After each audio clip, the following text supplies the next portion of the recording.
Assalamualaikum warahmatullahi wabarakatuh.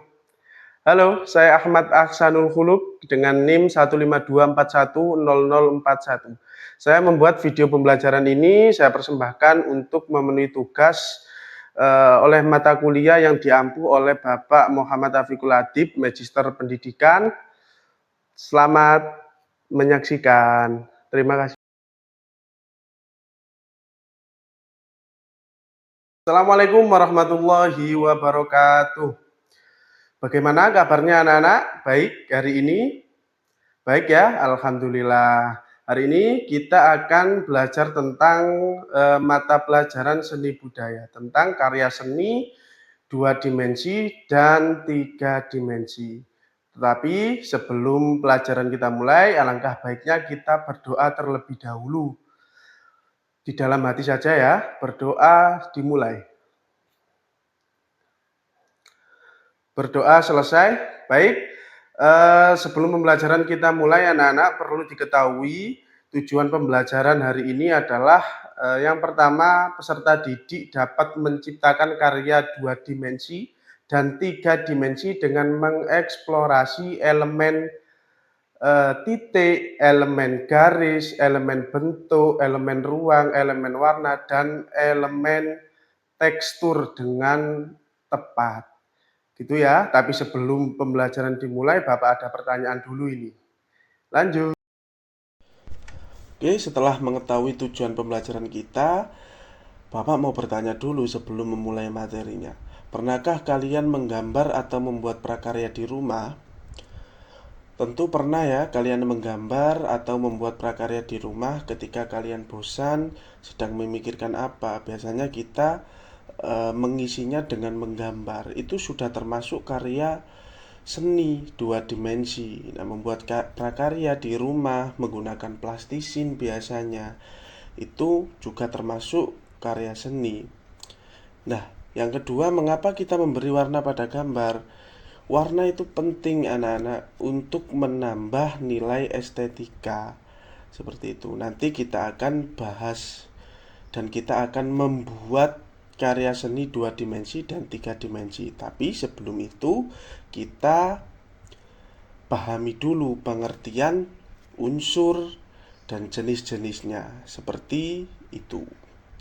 Lanjut, kita masuk ke pengertian seni rupa. Perlu kalian ketahui, seni rupa merupakan suatu karya seni yang dapat dilihat oleh mata dan dirasakan fisiknya dengan meraba.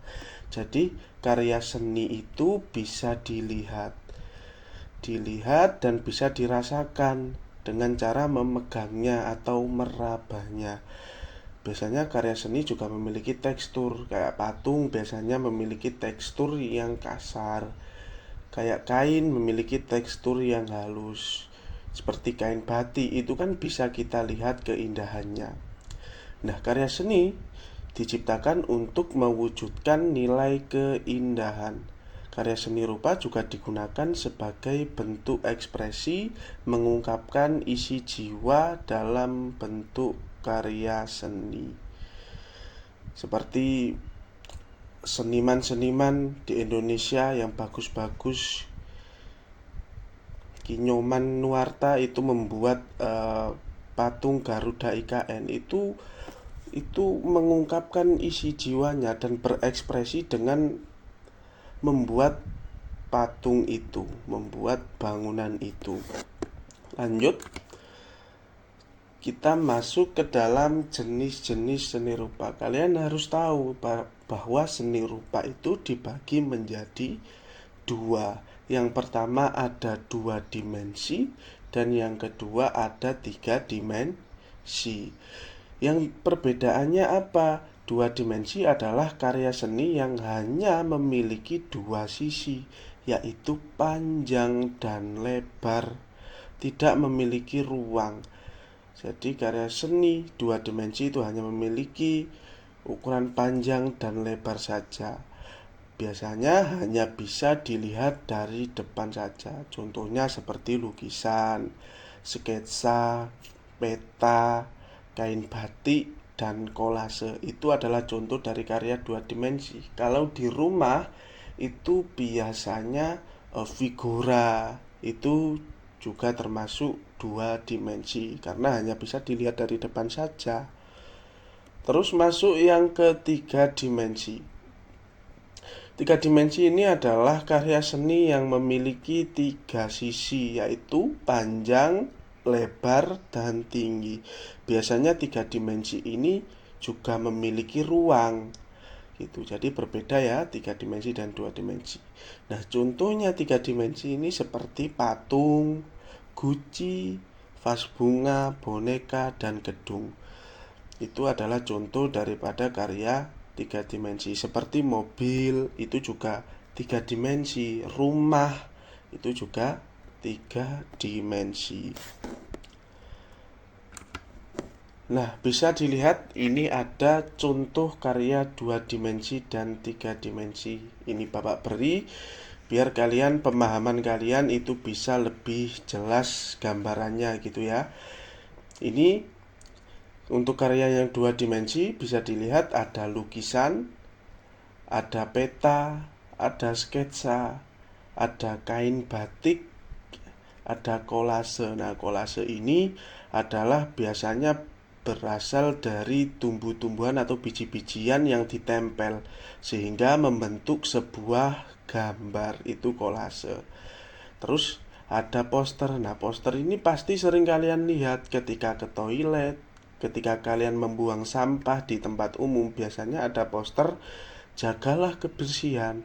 Kebersihan itu sebagian dari iman. Nah, itu adalah termasuk karya 2 dimensi. Nah, kita lihat contoh yang 3 dimensi. Nah, ini ada patung. Patung ini karya 3 dimensi. Bisa dilihat bentuknya, bisa dilihat dari samping, bisa dilihat dari belakang. Kalau dipegang juga teksturnya berasa. Yang kedua ada vas bunga. Yang ketiga ada boneka. Boneka ini juga termasuk karya 3 dimensi. Ada gedung atau rumah yang kita tinggali. Ini juga berbentuk 3 dimensi. Ada hewan dari plastisin. Pasti kalian sering ya membeli plastisin. Kalau bahasa sininya itu malam itu loh. Plastisin terus dibuat menjadi entah itu sayuran, entah itu rumah, entah itu hewan. Itu juga termasuk karya seni 3 dimensi karena memiliki panjang, lebar, dan tinggi.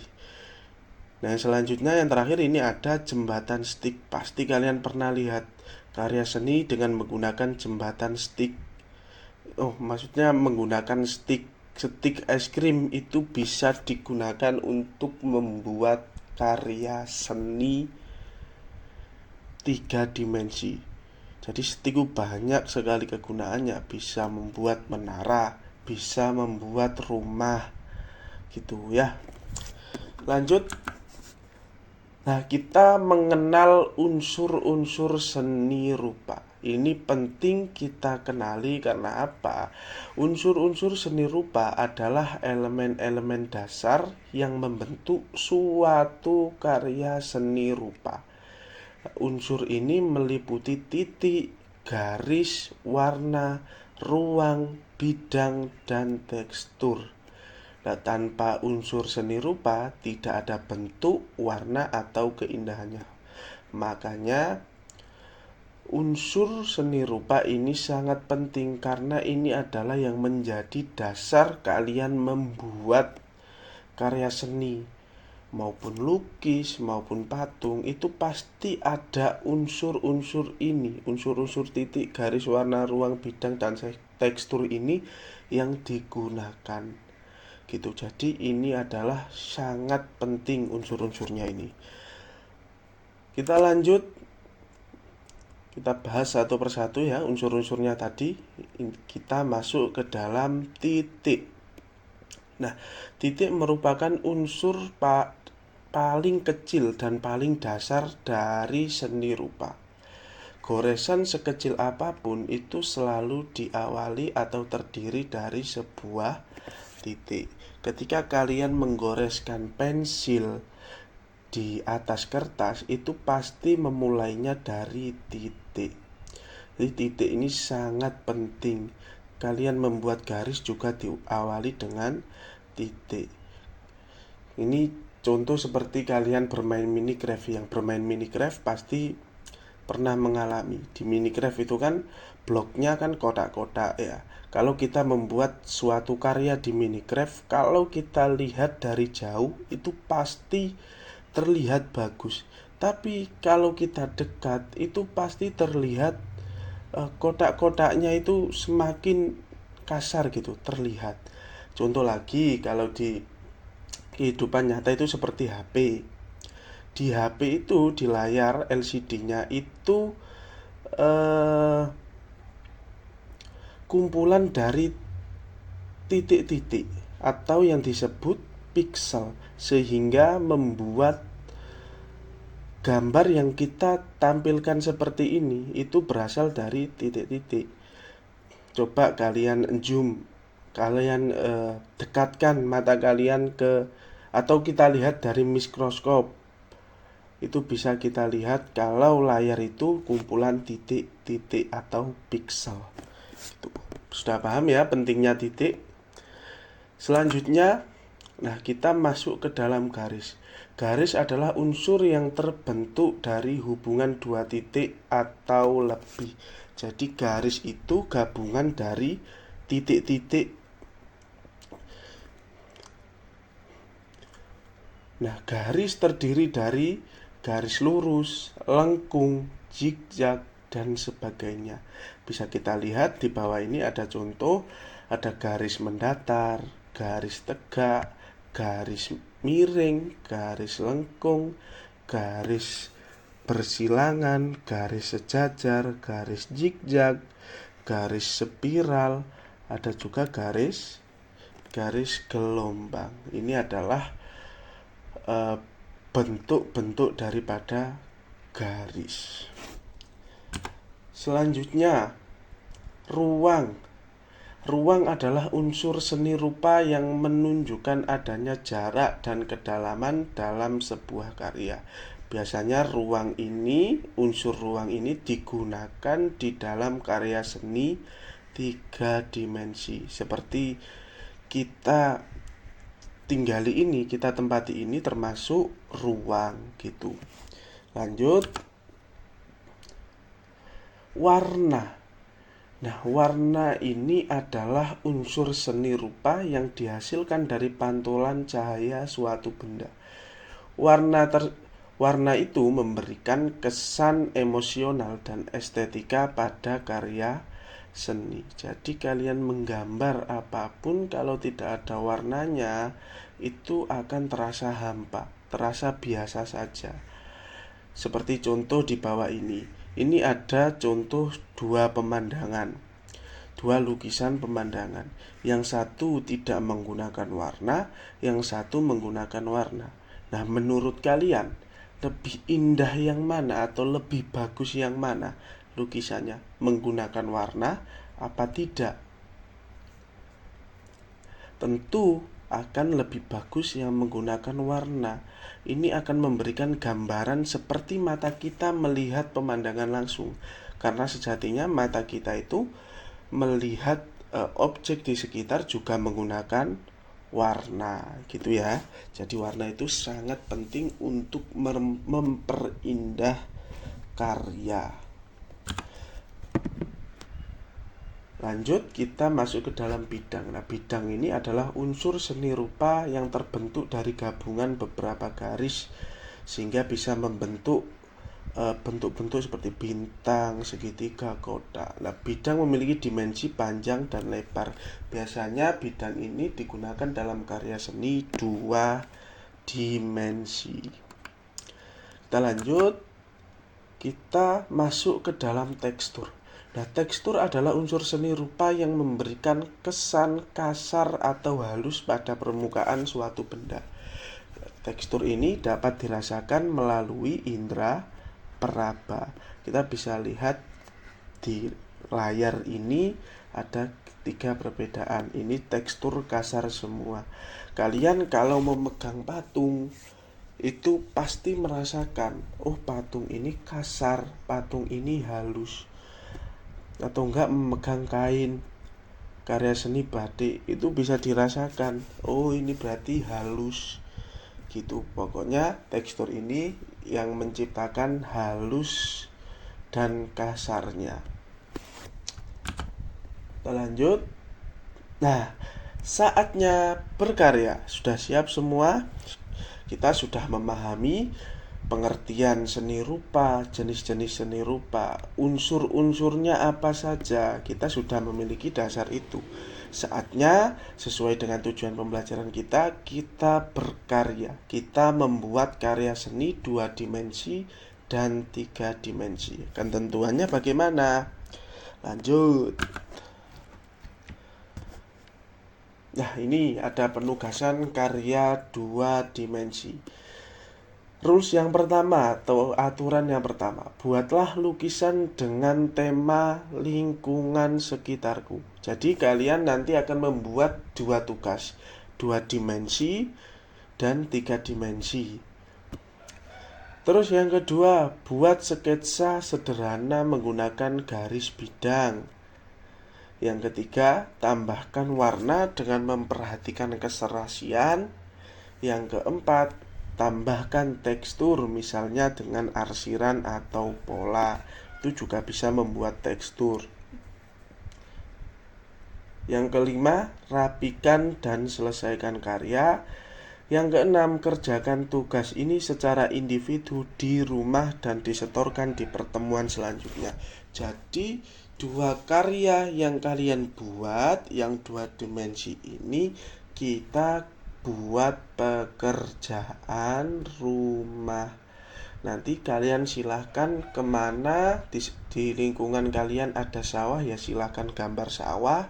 Kalau di lingkungan kalian ada gambar laut, ada laut, ya silahkan gambar laut. Ada gunung, ya silahkan gambar gunung. Bebas, yang penting sesuai dengan ketentuan ini, diberikan warna gitu ya. Kita kumpulkan besok di pertemuan selanjutnya. Oke, lanjut. Nah, ini tugas kita hari ini, penugasan karya 3 dimensi. Karena kelas kita berjumlah 20 orang, jadi yang pertama buatlah kelompok menjadi 4. Setiap kelompok berjumlah 5 orang. Gitu ya. Nanti kita undi, kita tentukan siapa saja kelompok 1, kelompok 2, kelompok 3, kelompok 4. Yang kedua, setiap kelompok bebas memilih tema kerajinan yang akan dibuat. Nah, ini ada sebagai contoh jembatan, rumah, dan menara. Tapi selain ini juga boleh, bebas kalian mau membuat motor, membuat mobil, membuat robot, itu bebas. Yang penting ada unsur 3 dimensinya, memenuhi kualifikasi 3 dimensi, ada panjang, lebar, dan tinggi. Yang ketiga, siapkan bahan yang sudah diinformasikan kemarin. Jadi kemarin Bapak sudah informasikan di grup ya, untuk membawa peralatan untuk pembelajaran kita kali ini, seperti stik kayu, lem, cutter, cat, dan lain-lain ya. Sudah di bawah ya barangnya. Oke. Selanjutnya, buat sketsa sederhana 3 dimensi yang akan dibuat. Silahkan tentukan mau membuat apa, didiskusikan dengan kelompoknya, dan buat sketsa sederhana gitu.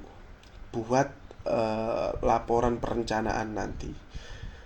Selanjutnya, waktu pembuatannya 50 menit cukup ya untuk membuat kerajinan. Tidak usah besar-besar, yang penting sudah memenuhi unsur 3 dimensi itu tadi.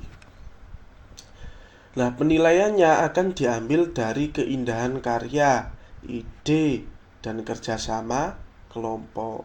Jadi kalau idenya bagus, keindahan karyanya bagus dari yang lain, dan ada kerjasama kelompok, tentu akan mendapatkan nilai yang baik dan sempurna gitu.